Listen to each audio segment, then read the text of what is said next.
السلام علیکم۔ آپ نے دیکھا ہوگا سوشل میڈیا پہ پچھلے کچھ دنوں سے یا شاید ہفتوں سے ایک بحث چل پڑی ہے کہ کیا وطنیت کا کانسیپٹ اسلام میں یعنی کمپیٹیبل ہے اسلام کے ساتھ یا نہیں، اور اگر ہے تو اس کی کیا حدود و شرائط ہیں۔ اس بحث میں اپنے 2 سینٹس ڈالنا چاہوں گا، لیکن اس سے پہلے ذرا کانٹیکسٹ کے لیے ایک آدھ ویڈیو دیکھ لیتے ہیں تاکہ سمجھ میں آئے کہ میری باتوں کا ایگزیکٹلی کانٹیکسٹ کیا ہے۔ یہ دیکھیے رضا صاحب کے پاس آج آپ کو لوگ کہانیاں کروا رہے ہوتے ہیں جناب، وہ ڈاکٹر اقبال صاحب ان کو ایک شعر لکھ کے دے گئے، ان تازہ خداؤں میں بڑا سب سے وطن ہے، جو پیرہن ہے اس کا وہ مذہب کا کفن ہے، وہ ہمارے استاد ڈاکٹر صاحب بھی لے کے اس کو جس طریقے سے وہ پریزنٹ کرتے رہے، اللہ معافی دے، اور انہی سے متاثر ہوئے ہمارے دوسرے استاد مولانا اسحاق صاحب بھی، اور آج ہمارے بھائی سعید الدین صاحب بھی۔ اللہ کے بندو، آپ وطن کو ورسز اسلام کیوں لے کے آتے ہو؟ یہ تو کیوں نہیں بنتا؟ یہ دو مختلف چیزیں جو ایک دوسرے کے مد مقابل نہیں ہیں۔ یہ پاکستان کی حفاظت کیا اس زمین کے ٹکڑے کی حفاظت ہوتی ہے، کیا یہاں پہ رہنے والے 25 کروڑ عوام کی حفاظت ہوتی ہے؟ بتائیں، عوام کی ہوتی ہے نا۔ ہم یہ تو نہیں کہتے کہ یا اللہ جو ہمارے مردے یہاں قبرستانوں میں دفن ہے ان قبروں کی حفاظت کی خاطر ہم دفاع کر رہے ہیں، ہم کہہ رہے ہیں جو زندہ ہے نا یہ قبروں میں نہ چلے جائیں، اس کے لیے ہم نے بارڈر کے اوپر فوائل لگائی ہے، اس کے لیے ہم نے ایٹم بنایا ہے، اتنے ٹیکسز لگا کے بام الناس کے اوپر میزائل پروگرام بنایا۔ کتنی نانسنس باتیں، دو باتوں کو کمپیئر کرنا، وہ اس لیے ہو گیا کہ ڈاکٹر صاحب شیئر کیا گیا میں نے، ڈاکٹر صاحب نے شیرا نے پتہ نہیں کیا کچھ کیتا یار، انہوں نے لوگوں نے دین بنا کے پیش کرنا شروع کر دیا۔ آپ یہ کہہ رہے ہیں اسلام ورسز پیٹریٹزم نہیں ہوتا، پیٹریٹزم بھی ہوتا ہے، اسلام بھی ہوتا ہے۔ آپ کے تو بیسکس ہی نہیں کلیئر سر، آپ کی تو بیسکس ہی نہیں کلیئر۔ اور مجھے بتائیں ڈاکٹر اقبال صاحب اگر یہ کہتے رہے کہ ان تازہ خداؤں میں بڑا سب سے وطن ہے، تو پھر آج کے بعد آپ ڈاکٹر اقبال کو مصور پاکستان کہنا چھوڑ دو۔ لو سامو کتنے کیا دماغ ہے انہیں، کیا کیوں کہتے ہیں مصور پاکستان؟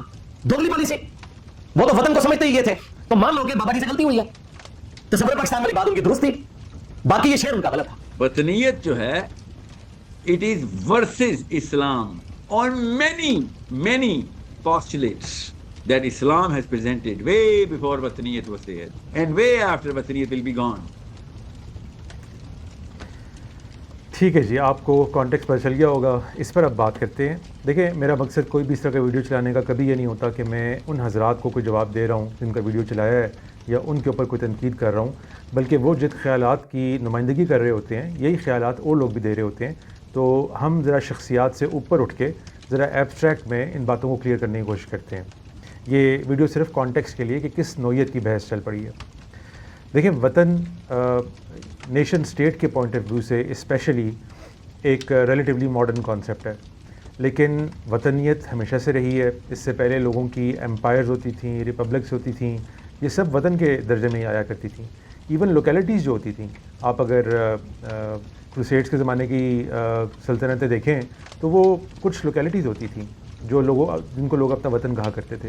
تو یہ کانسیپٹ تو وطن کا عرصہ دراز سے موجود ہے، یہ کوئی اپنی بنیاد میں کوئی نیا کانسیپٹ نہیں ہے، لیکن اس کی کچھ ماڈرن فارمز بنی ہیں جو اسپیشلی نیو ورلڈ آرڈر میں بنی ہیں، جنگ عظیم دوم کے اول کے اور دوم کے بعد جا کے بنی ہیں۔ وہ فارمز جو ہیں ان کے اوپر کئی لوگوں کو اعتراض ہوتا ہے، لیکن وہ ایک نیو آئٹریشن ہے اس وطنیت کانسیپٹ میں۔ ان دونوں باتوں کو ملا کے ہم ڈسکس کریں گے جب بھی ڈسکس کریں گے۔ تو پہلے تو یہ بات سمجھ لیں کہ وطنیت کانسیپٹ کے لیے یہ ہمارے ہاں جو بحث دوبارہ سے سٹارٹ ہوئی ہے، یہ 2 انتہاؤں میں پھنس گئی ہے۔ ایک انتہا یہ ہے کہ وطنیت کے کانسیپٹ کی کوئی جگہ ہی نہیں ہے اسلام میں۔ یہ ضروری نہیں ہے کہ کسی شخص نے یہ اوپینین باقاعدہ ان الفاظ میں دی ہو، لیکن سننے والوں کو اکثر یہی لگتا ہے کہ یہی بات کہی جا رہی ہے۔ تو میں چاہوں گا کہ اس کو بھی ڈسکس کریں، چاہے کسی نے یہ بات اس طرح ایکسپلیسٹلی کی ہے کہ نہیں کی، کہ وطنیت کے کانسیپٹ کی اسلام میں کوئی جگہ نہیں ہے، خاص کر سے نیشن اسٹیٹ کے کانسیپٹ میں۔ یہ بات خیر ہم تو we have turn the corner, لیکن اسپیشلی جس زمانے میں ٹیررزم بہت زیادہ تھا پاکستان میں، یہ بحث کافی زور و شور سے ہوئی۔ اس زمانے میں یہ مختلف جہادی تنظیموں کے جو بیانیہ تھا اس میں یہ چیز شامل تھی کہ مسلمان دراصل ایک قوم ہے، اور یہ جو لکیریں کھینچ دی گئی ہیں خصوصاً جنگ عظیموں کے بعد انگریزوں کی جانب سے، کفار کی جانب سے، ان کو ہم نہیں مانتے۔ یہ نہ صرف یہ کہ ایک امپوزیشن ہے ہمارے اوپر، بلکہ اسلام کے کانسیپٹ سے بھی ٹکراتی ہے۔ تو وہ بحث ایک چل نکلی تھی، تو یہ ایک انتہا ہے بحث کی جو دوبارہ سے لوگوں کے اذہان میں آ سکتی ہے، اس لیے چاہے کسی نے کہی ہے نہیں کہ ہم اس کو ڈسکس کرتے ہیں۔ دوسری انتہا کیا ہے کہ وطنیت کا کانسیپٹ جو ہے وہ کسی صورت میں اللہ تعالیٰ کے کانسیپٹ سے یا اللہ تعالیٰ کے احکامات سے نہیں ٹکراتا۔ اس کی کوئی مظاہر، کوئی فارم ایسی نہیں ہو سکتی کہ جس میں یہ دونوں آپس میں ٹکراتے ہوں۔ یہ دوسری انتہا ہے۔ آپ نے دیکھ لیا، ایک انتہا کی غالباً ایک انتہا کی نمائندگی ایک صاحب کر رہے تھے اور ایک انتہا کے قریب قریب کی نمائندگی دوسرے صاحب کر رہے تھے۔ میں نے ان دونوں کے کانسیپٹ کو ڈیٹیل سے نہیں جانا، اس لیے میں ان کے اوپر تنقید کرنے کی بھی جسارت نہیں کروں گا، میں ان کانسیپٹس کو ڈسکس کروں گا ایبسٹریکٹ میں۔ تو ان دو انتہاؤں کو ذرا میں چاہتا ہوں کہ پہلے نلیفائی کروں کہ دونوں انتہائیں غلط ہیں۔ دیکھیں، ایک طرف تو یہ بات ہے کہ کیا وطن کو ایک اپنی پوزیشن کی حیثیت سے قبول کیا جا سکتا ہے، اور وطن کوئی بھی ہو، وہ چاہے پاسٹ کانسیپٹ کا ہو جس میں لوکیلز، ریپبلکس یا امپائرز ہوا کرتی تھیں، اور یا وہ ماڈرن کانسیپٹ میں نیشن سٹیٹس ہوں، کیا کسی قوم کے لوگ جو اپنی نسبت کسی خاص جغرافیائی علاقے سے کریں اس کا دفاع کیا جا سکتا ہے؟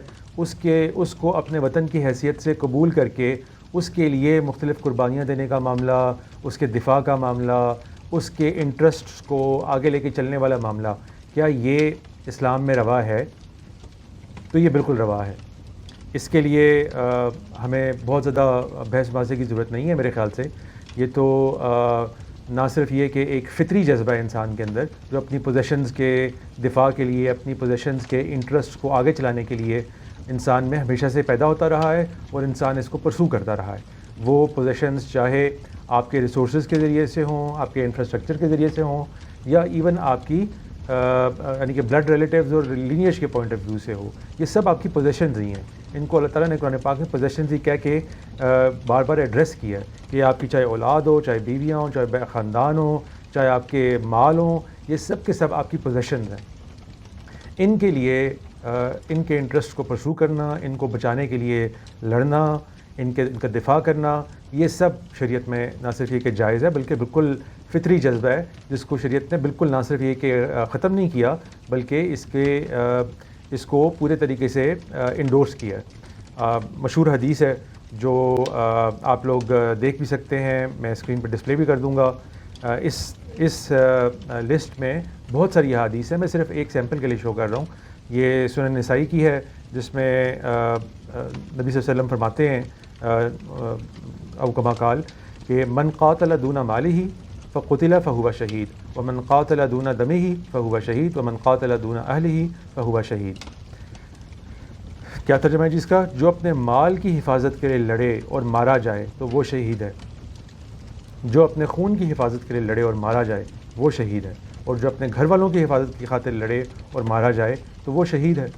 یعنی کہ قطع نظر اس سے کہ یہ بالکل ایک فطری جذبہ ہے، اور اسلام فطری جذبوں کی حفاظت اور افزائش کے لیے آیا ہے، ان کو ختم کرنے کے لیے نہیں آیا۔ یہ باقاعدہ نبی صلی اللہ علیہ وسلم نے فرما بھی دیا کہ اپنے وطن کی اس طریقے سے، یعنی کہ وطن پہ کا لفظ اس پہ نہیں ہے لیکن ہم اس کو ڈرائیو کریں گے اس سے۔ اس میں کیا الفاظ ہیں؟ مال کی حفاظت، جان کی حفاظت، اور گھر والوں کی حفاظت، آپ کے ریلیٹیوز کی، آپ کے دوست احباب کی، رشتہ داروں کی، اپنے خون کی حفاظت میں بھی وہ چیزیں شامل ہو سکتی ہیں، اور اپنے اہل و عیال کی حفاظت میں بھی شامل ہو سکتی ہیں۔ تو مال کے اندر تو یہ ساری چیزیں آ جاتی ہیں، یعنی مال کو، اہل و عیال کو، گھر بار والوں کو، دوستوں کو، احباب کو، ان کو کیا سینکٹیٹی حاصل ہے جو وطن کو حاصل نہیں ہے؟ یہ سب چیزیں آپ کی پوزیشنز ہوتی ہیں۔ ایک کچھ چیزیں کلیکٹیو پوزیشن ہوتی ہیں، کچھ چیزیں انڈیویجول پوزیشن ہوتی ہیں۔ ہر قسم کی پوزیشن کو ڈیفینڈ کرنا نہ صرف کہ فطری جذبہ ہے بلکہ نبی صلی اللہ علیہ وسلم نے اس کو باقاعدہ انڈورس کیا ہے کہ ان چیزوں کے دفاع کرنا تمہیں بالکل الاؤڈ ہے، اور اس کے دفاع میں اگر تم مارے جاؤ خدا نخواستہ تو یہ تمہاری شہادت کاؤنٹ ہوگی۔ تو یہ تو بالکل، یعنی کہ اگر اس پہ کوئی بحث کرنا چاہتا ہے تو ٹھیک ہے کر لے، لیکن اس میں کوئی شک نہیں ہونا چاہیے کہ اپنی تمام پوزیشنز کے لیے، چاہے انڈیویجول ہوں چاہے کلیکٹیو ہوں، ہر انسان لڑنا مرنا بالکل روا رکھتا ہے، اور شریعت نے اس کو انڈورس بھی کیا۔ اچھا، دوسری انتہا پہ آتے ہیں۔ دوسری انتہا کیا ہے؟ دوسری انتہا جناب یہ ہے کہ وطن اور اسلام دو بالکل میوچولی ایکسکلوسو کانسیپٹس ہیں، ان کو کبھی ایک دوسرے کے ہم پلہ نہیں قرار دینا چاہیے۔ وطن اور چیز ہے، اور اسلام یا اللہ تعالیٰ کا وجود، الہیت اور اس کے احکامات، یہ بالکل اور چیز ہے۔ ان کو آپس میں ہم پلہ نہیں لانا چاہیے، جس کے لیے آپ نے سنا کہ کس طرح کے آرگومنٹس دیے جا رہے ہیں۔ تو یہ بھی بالکل غلط بات ہے۔ دیکھیں، ہر چیز کے ایسے مظاہر ہو سکتے ہیں کہ جو بالکل اللہ تعالیٰ کے ہم پلہ آ جاتے ہیں، مختلف معاملات کے لیے کمپیٹ کرنا شروع کر دیتے ہیں۔ وہ خود اللہ تعالیٰ نے کئی مقامات پہ قرآن پاک میں تذکرہ کر کے اور احادیث میں، اور ویسے ہمیں تاریخ سے معلوم ہے کہ یہ بالکل ہم پلہ آ جاتی ہیں کچھ چیزیں۔ دیکھیں، اللہ تعالیٰ نے قرآن پاک میں خود فرمایا ہے سورۃ الفرقان میں غالباً ارائیت من اتخذ الہہ ہوا، کیا آپ نے اس شخص کو نہیں دیکھا جس نے اپنی خواہش نفس کو اپنا معبود بنا لیا؟ تو مجھے بتائیے، خواہش نفس کیا اللہ تعالیٰ کے قائم مقام ہے، اسلام کے قائم مقام ہے، اسلام کے احکامات کے قائم مقام ہے، اس کی ہم پلہ ہے؟ نہیں، خواہش نفس اور چیز ہے، وہ چیزیں بالکل اور چیز ہیں۔ لیکن ہوتا کیا ہے، انسان ایک چیز کو دوسرے کے مقابلے میں زیادہ برتری دینا شروع کر دیتا ہے۔ وہ باتیں کہ جو شریعت نے کسی خاص معاملے میں کی ہوتی ہیں، ان کو اس لیے پورا نہیں کرتا، یا ان سے اس لیے پہلو تہی کرتا ہے کہ اس کی خواہش نفس اس کو کچھ اور کہہ رہی ہوتی ہے۔ اس کو اللہ تعالیٰ نے بالکل کمپیریزن میں رکھ کے بتا دیا کہ یہ چیز بھی بالکل خدا بنانے کے مترادف ہے۔ اسی طریقے سے آپ نے وہ مشہور روایت پر دیکھ رکھی ہوگی جس میں نبی صلی اللہ علیہ وسلم کی طرف نسبت ہے کہ آپ نے فرمایا کہ تعیس عبد الدینار و عبد الدرہم، کہ پیسے کو، بیسیکلی مال و دولت کو خدا بنانے والے شخص کے اوپر یعنی کہ اس کا معاملہ خراب ہو، اس کی خاک آلود ہو، اس کی تباہی بربادی ہو کہ جو یہ حرکت کرے۔ تو وہ کیا ہے؟ وہ بھی مال کو خدا بنانا ہے۔ تو مال بھی بالکل اور چیز ہے اور خدا بھی بالکل اور چیز ہے، لیکن ہوتا یہی ہے کہ بالکل آپ ان کو ہم پلہ لے آتے ہیں، اور ہم پلہ لانے کا مطلب یہ نہیں ہوتا کہ کوئی اصل میں اللہ تعالیٰ کے ہمسر ہو جاتا ہے۔ آپ کا ذہن اور آپ کی اپنا ایٹیٹیوڈ ایسے آپ بیہیو کرتے ہیں کہ جیسے وہ احکامات جو اللہ تعالیٰ نے اسی ضمن میں دیے ہوتے ہیں ان کے مقابلے میں آپ اپنے ان انٹرسٹ کو پروٹیکٹ کرنے کے لیے زیادہ کوشاں ہو جاتے ہیں اور ان کو نظر انداز کر دیتے ہیں۔ یہ بات بڑی کامن سینسیکل سی ہے، نہ صرف یہ کامن سینسیکل ہے بلکہ میں نے آپ کو خود بتا دیا کہ قرآن پاک اس کو انڈورس کرتا ہے، احادیث اس کو انڈورس کرتی ہیں۔ مزید یہ کہ اگر آپ دیکھیں، ہمارے سامنے اللہ تعالیٰ نے پچھلی امت جو بنی اسرائیل کی تھی، ایک پورا ان کا ٹریک ریکارڈ ہمارے سامنے رکھا ہے اور بتایا ہے کہ ان سے کیا کیا غلطیاں ہوئی تھیں۔ اس میں ایک بڑی غلطی جو ان سے ہوئی تھی وہ یہ ہوئی تھی کہ ان کی تاریخ میں، خاص کر سلیمان علیہ السلام کی حکومت کے بعد 930 قبل مسیح کے بعد کہیں جا کے کیا ہوا تھا کہ ان نے 2 ریاستیں بنا لی تھیں، یہودا جنوب میں اور اسرائیل شمال میں۔ یہ 2 ریاستیں بن گئی تھیں اور یہ دونوں ایک دوسرے کے ساتھ لڑتی رہتی تھی، بھڑتی رہتی تھیں اور مختلف مواقع پہ ایک دوسرے سے جنگ کرتی تھیں۔ اس کو اللہ تعالیٰ نے باقاعدہ موضوع بنایا سورہ بقرہ میں۔ میں وہ آیتیں آپ کو پڑھ کے سنا دیتا ہوں، ویسے تو بڑی مشہور ہیں لیکن آئی ایم شیور کہ کچھ فائدہ ہی حاصل ہوگا اس سے۔ یہ ہے جی آیت 84 اور 85 سورۃ البقرہ کی۔ اعوذ باللہ من الشیطان الرجیم، بسم اللہ الرحمن الرحیم۔ وَإِذْ أَخَذْنَا مِيثَاقَكُمْ لَا تَسْفِكُونَ دِمَاءَكُمْ وَلَا تُخْرِجُونَ أَنفُسَكُم مِّن دِيَارِكُمْ ثُمَّ أَقْرَرْتُمْ وَأَنتُمْ تَشْهَدُونَ۔ اور یاد کرو، اور جب ہم نے تم سے عہد لیا کہ آپس میں کشت و خون نہ کرنا اور اپنے کو ان کے وطن سے نہ نکالنا، یعنی اپنے نفوس کو، اپنے بھائی بندوں کو اپنے وطن سے نہ نکالنا، تو تم نے اقرار کر لیا اور تم اس بات کے گواہ ہو۔ پھر کیا ہوا؟ آیت نمبر 85 کیا کہتی ہے؟ ثم انتم هؤلاء تقتلون انفسكم وتخرجون فريقا منكم من ديارهم تظاهرون عليهم بالاثم والعدوان۔ لیکن پھر تم کیا کرتے رہے کہ تم ان کی جانوں کو قتل کرتے رہے، یعنی کہ اللہ تعالیٰ اس کو اپنی جانیں کہہ رہا ہے کہ اپنی جانوں کو قتل کرتے رہے۔ وتخرجون فريقا منكم من ديارهم تظاهرون عليهم بالاثم والعدوان، اور پھر تمہارے ایک گروہ کو وطن سے نکال دیا کرتے تھے ان کے اوپر اسم یعنی کہ زیادتی اور حق تلفی کے ذریعے سے ان کے اوپر ظلم کرتے ہوئے انہیں ان کے ساتھ یہ سارے معاملات کرتے تھے۔ وَإِن يَأْتُوكُمْ أُسَارَىٰ تُفَادُوهُمْ، اور اگر وہ قیدی بن کر آئیں اس کے نتیجے میں، جنگیں ہوتی تھیں تو قیدی ہی بنتے تھے، تو پھر کیا کرتے تھے؟ پھر شریعت کی کتابیں کھول کے بیٹھ جاتے تھے، کہتے تھے کہ دیکھو ہمیں فلاں فلاں نبی نے، فلاں فلاں ربی نے ہمیں بتایا ہے کہ اتنی جو ہے فدیہ لے کے چھوڑنا۔ تو پھر اس کے اوپر اللہ تعالیٰ کیا تبصرہ کرتے ہیں؟ افتؤمنون ببعض الکتاب، وہ پہلے تھا وہ محرم علیکم اخراجہم، جبکہ وہی شریعت، وہی کتابیں اس بات کو تم پر حرام کر رہی تھی کہ تم ان کو اپنے علاقوں سے نکالتے۔ افتؤمنون ببعض الکتاب وتکفرون ببعض، تو کیا تم کتاب کے ایک حصے کو مانتے ہو اور ایک کو نہیں مانتے؟ یعنی یہ جو کہا گیا تھا کہ اپنی ملٹیپل ریاستیں نہ بنا لینا، اور اگر بناتے ہو تو آپ اس میں لڑائی بھڑائی نہ کرنا، جھگڑا نہ کرنا، مل جل کے رہنا، تو وہ تو تمہیں معاملہ بھول گیا، اس کو تو تم نے نظر انداز کر دیا، اور جب وہ قیدی بن کر آئے تو تم نے ان کو شریعت کے قانون کے مطابق فدیہ لے کے چھوڑنا شروع کر دیا۔ تو اس سے کیا پتہ چلتا ہے کہ تم شریعت کے ایک حصے کو مانتے ہو اور ایک کو نہیں مانتے۔ فما جزاء من يفعل ذلك منكم الا خزي في الحیات الدنیا، تو جو کوئی تم میں سے ایسی روش اختیار کرے اس کا اس دنیا میں کیا بدلہ ہے سوائے اس کے کہ دنیا میں بھی اس کو شدید رسوا کر دیا جائے. وہ یوم القیامت یردون الی اشد العذاب، اور قیامت کے دن تو بڑے ترین عذاب میں اس کو پھینک دیا جائے. وما اللہ بغافل عما تعملون، اور تمہارا پروردگار اللہ تعالیٰ تمہارے کاموں سے غافل نہیں ہے جو تم کام کرتے رہے ہو. تو یہ کیا بتا رہے تھے اللہ تعالیٰ ہمیں یہاں پہ؟ یہی بتا رہے تھے کہ ہم بھی ایک امت بننے جا رہے ہیں، مسلمانوں کی بھی ایک امت بننے جا رہی ہے. یہ بھی آگے جا کے اس طرح کے سارے حالات سے دوچار ہوں گے. ٹھیک ہے، ملٹیپل ریاستیں بن جائیں گی، کچھ ہو جائے گا، اس سے اللہ تعالیٰ نے منع نہیں کیا. ہاں، جو منع کیا ہے وہ یہ کیا کہ ایک دوسرے سے جنگ و قتال نہ کرنا، ایک دوسرے کو اپنے علاقوں سے ملک بدر نہ کرنا. یعنی وہ سارے معاملات جو دشمن آگے تمہارے ساتھ کرتے ہیں وہ تم نے آپس میں نہیں کرنے. تو یہ بالکل وہی بات ہے جو یہاں پر ڈسکس کی جا رہی ہے وطنیت کے کانسیپٹ میں، کہ جس طرح انہوں نے دو وطن بنا کر آپس میں اللہ تعالیٰ کے بتائے ہوئے احکامات کو پس پش ڈال دیا اور اپنی ریاستوں کے انٹرسٹ کو آگے چلانے کے لیے انہوں نے ایک دوسرے جنگیں شروع کر دیں. تو اس پر اللہ تعالیٰ کتنی سخت وعید سنا رہے ہیں. تو یہی بات ہے ایگزیکٹلی کہ اگر آج بھی ہم وطن بنائیں اور وطن کو ایک ایسا درجہ دینا شروع کر دیں کہ بالکل تینوں اطراف میں مسلمان ہی ہوں، لیکن وہ آپس میں صرف اس لیے لڑ رہے ہوں کہ ان کی وطنی انٹرسٹ ایک دوسرے سے مختلف ہیں. تو آپ کا کیا خیال ہے اس پہ اللہ تعالیٰ ہمیں بخش دیں گے؟ یہ کوئی شریعت کی وائلیشن نہیں ہوگی، یہ بالکل اللہ تعالیٰ کے احکامات کے ہم پلہ لانا نہیں ہوگا معاملات کو. یقیناً ہوگا، اس میں کوئی میرے خیال سے دو رائے نہیں ہونی چاہیے. بلکہ آپ دیکھیں اگر اللہ تعالیٰ نے ان سب چیزوں کو اکٹھا کر دیا ہے، صرف وطن کے کانسیپٹ کوئی نہیں، مال کو بھی، اولاد کو بھی، ہر چیز کو. وہ سورۃ توبہ کی آیت کو ذرا ذہن میں لائیے جس میں اللہ تعالیٰ نے وہ فرمایا کہ قُلْ إِنْ كَانَ آبَاؤُكُمْ وَأَبْنَاؤُكُمْ وَإِخْوَانُكُمْ وَأَزْوَاجُكُمْ وَعَشِيرَتُكُمْ وَأَمْوَالٌ اقْتَرَفْتُمُوهَا وَتِجَارَةٌ تَخْشَوْنَ كَسَادَهَا وَمَسَاكِنُ تَرْضَوْنَهَا أَحَبَّ إِلَيْكُم مِّنَ اللَّهِ وَرَسُولِهِ وَجِهَادٍ فِي سَبِيلِهِ فَتَرَبَّصُوا حَتَّىٰ يَأْتِيَ اللَّهُ بِأَمْرِهِ. وہ والی آیت، اس میں اللہ تعالیٰ نے ان سب پوزیشنز کو جو آپ کے ارد گرد ہوتی ہیں ان کو ذکر کر کے فرمایا کہ یہ اگر اللہ، اس کے رسول اور اس کے راستے میں جہاد کرنے سے تمہیں زیادہ محبوب ہو گئی ہیں تو اب تو اللہ تعالیٰ نے اس کے بارے میں وعید سنائی.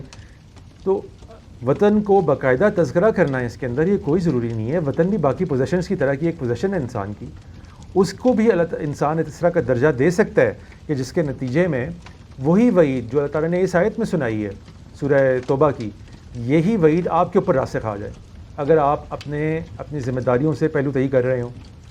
تو اس لیے یہ دونوں انتہائیں میرے نزدیک بالکل واضح ہے اسلام میں کہ یہ دونوں انتہائیں دونوں ہی غلط انتہائیں. اس کے بین رہنا ہے. آپ کو بالکل اجازت ہے اپنی فطری جذبات کے تحت اپنے وطن کو قائم رکھنے کی، اس کی حفاظت کرنے کی، اس کے دفاع کرنے کی، یہ سب چیزیں کرنے کی اجازت ہے. لیکن دوسری طرف ان حدود کا بھی خیال کرنا ہے آپ نے کہ جو اللہ تعالیٰ نے آپ کے اوپر عائد کی ہیں، ان ذمہ داریوں کا بھی اپنے خیال کرنا ہے کہ وطنیت کا آپ کا کانسیپٹ کہیں ان ذمہ داریوں سے پہلو تہی پر منحصر نہ ہو. اچھا، اس کے لیے اب آتے ہیں جناب اس بات کے اوپر کہ علامہ محمد اقبال صاحب کی جو نظم پیش کی جا رہی ہے اس کے بارے میں میرا کیا کہنا ہے. تو ذرا اس نظم پر ایک نظر ڈال لیتے ہیں کیونکہ اس کا تذکرہ کافی دفعہ ہو چکا ہے. یہ ہے جی نظم، اور اس میں تھوڑا سا شروع کا جو اس نظم کے میں مطلع کے کچھ جو اشعار ہیں وہ ذرا دیکھنے والے ہیں. تو ذرا وہ دیکھ لیتے ہیں تھوڑی دیر کے لیے. اس دور میں اور ہے، جام اور ہے، جم اور، ساقی نے بنا کی روش لطف و ستم اور، مسلم نے بھی تعمیر کیا اپنا حرم اور، تہذیب کے آذر نے ترشوائے صنم اور، ان تازہ خداؤں میں بڑا سب سے وطن ہے، جو پیرہن اس کا ہے وہ مذہب کا کفن ہے. اسی میں چاہوں گا کہ آگے کی بھی آپ یہ ساری اشعار پڑھ لیں، لیکن جو اس میں سب سے اہم شعر ہے جو میں سمجھتا ہوں کہ آپریٹو ہے اس ساری ڈسکشن میں، وہ کیا ہے؟ گفتار سیاست میں وطن اور ہی کچھ ہے، ارشاد نبوت میں وطن اور ہی کچھ ہے. یعنی علامہ اقبال بھی جب وطنیت کے کانسیپٹ کے اوپر اعتراض کر رہے ہیں تو ان کو بخوبی معلوم ہے کہ یہ کانسیپٹ اسلام کے لیے کوئی بیگانہ کانسیپٹ اس طرح نہیں ہے. اپنی بنیاد میں خود نبی صلی اللہ علیہ وسلم نے اس کا تذکرہ کیا ہوا ہے. تو وہ یہ بتا رہے ہیں کہ میں جس وطنیت کے کانسیپٹ کی اصلاح کرنا چاہ رہا ہوں، اس کے بارے میں خبردار کرنا چاہ رہا ہوں لوگوں کو، وہ وطنیت کا کانسیپٹ وہ نہیں ہے جس کا تذکرہ احادیث میں ہے. اس کو میں اگر اپنے الفاظ میں مزید آگے بڑھاؤں تو جو ایک فطری جذبے کے طور پہ انسان کے سامنے آتا ہے کہ جس علاقے میں وہ پیدا ہوا ہے، جو اس کے ارد گرد کے لوگوں کا علاقہ ہے، وطن ہے، جہاں پر وہ پلا بڑا ہے، جہاں پر وہ اپنے باقی ہم مذہبوں کے ساتھ یا ہم قوموں کے ساتھ مل کے رہتا ہے، اس کا آپ دفاع نہیں کر سکتے، اس کے بارے میں آپ انٹرسٹ کو پرسو نہیں کر سکتے. یہ بات خود وہ کہہ رہے ہیں کہ چلیں اس کو مان لیتے ہیں کہ یہ وطنیت کانسیپٹ تھا ارشاد نبوت کے اندر. لیکن میں جس کی یعنی کہ علامہ اقبال کہہ رہے ہیں میں جس کی مخالفت کر رہا ہوں وہ کچھ اور ہی ہے کانسیپٹ.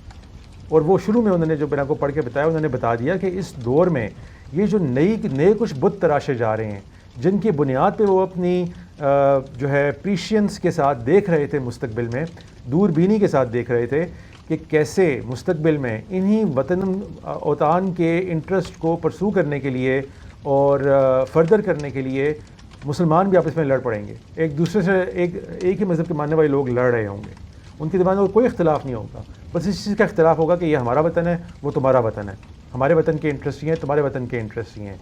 اس چیز کو وہ خبردار کر رہے تھے کہ اس سے ہوشیار رہنا, اس کے اوپر نہ آ جانا.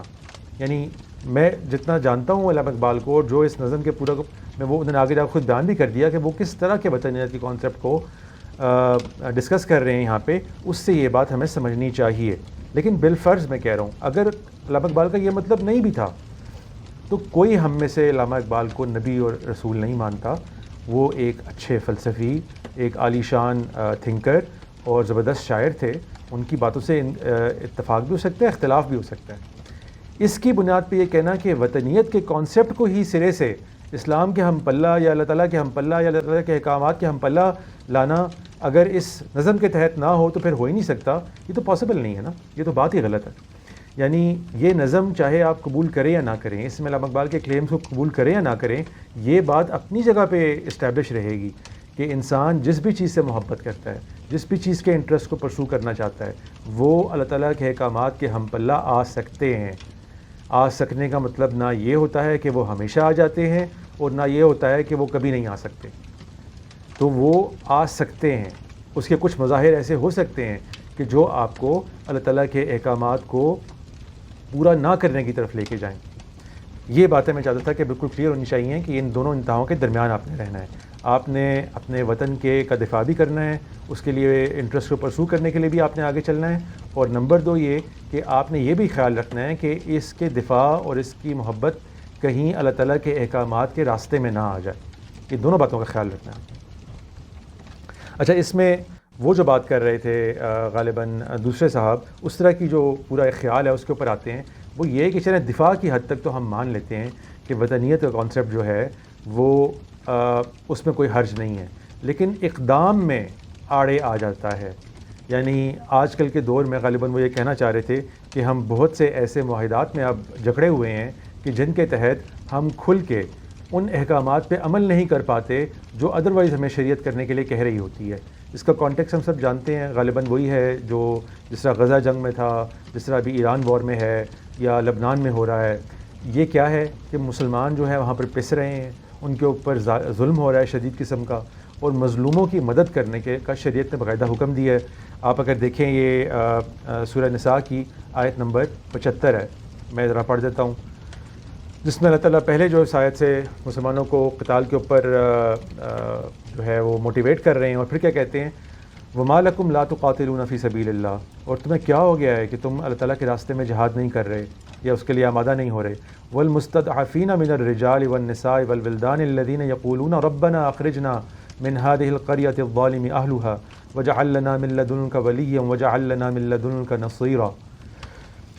اور تمہیں کیا ہو گیا ہے کہ تم قتال پر, اور تم کو کیا ہوا ہے کہ خدا کی راہ میں اور ان بے بس مردوں اور عورتوں اور بچوں کی خاطر نہیں لڑتے جو دعائیں کیا کرتے ہیں کہ اے پروردگار ہم کو اس شہر سے جس کے رہنے والے ظالم ہیں نکال کر کہیں اور لے جا, اور اپنی طرف سے کسی کو ہمارا حامی بنا, اور اپنی ہی طرف سے کسی کو ہمارا مددگار مقرر فرما.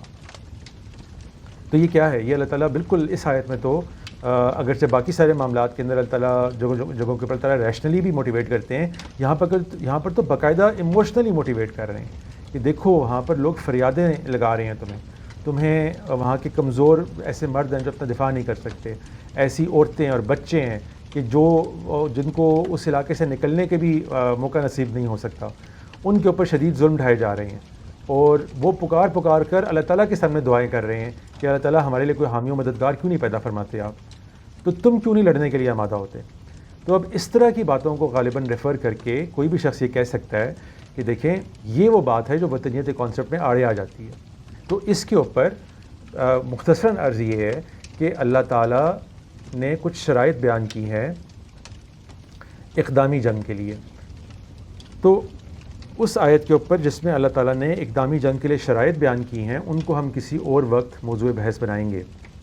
لیکن بتانا یہ مقصود ہے کہ اگریڈ کہ وطن اور ماڈرن وطنیت کا کانسیپٹ خاص کر کے اللہ تعالیٰ کے احکامات کو پورا کرنے کے راستے میں حائل ہو سکتا ہے.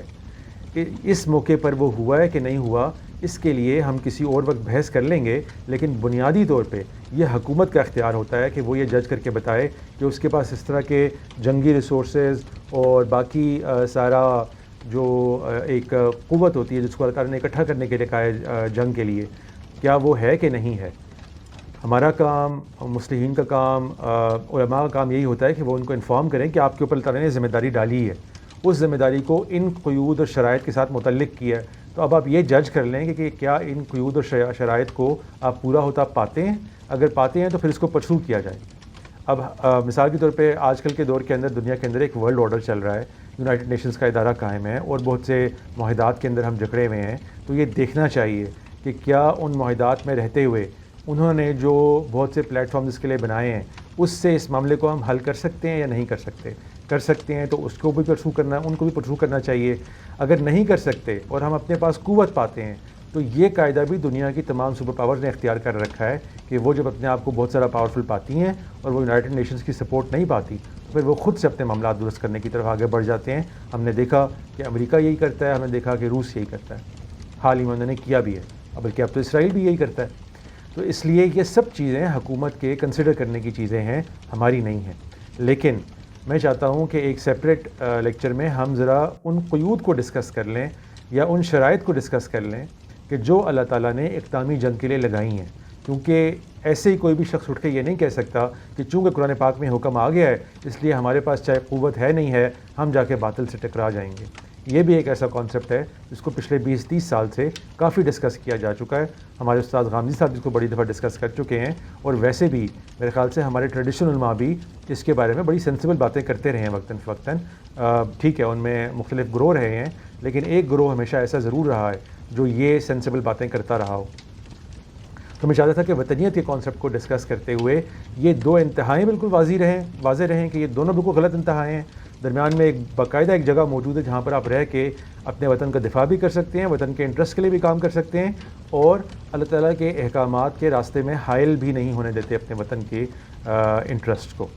اور ساتھ ہی ساتھ یہ کہ اگر اقدامی جنگ کی بات کرنی ہے تو اس کے لیے ڈسکشن علیحدہ سے کی جا سکتی ہے.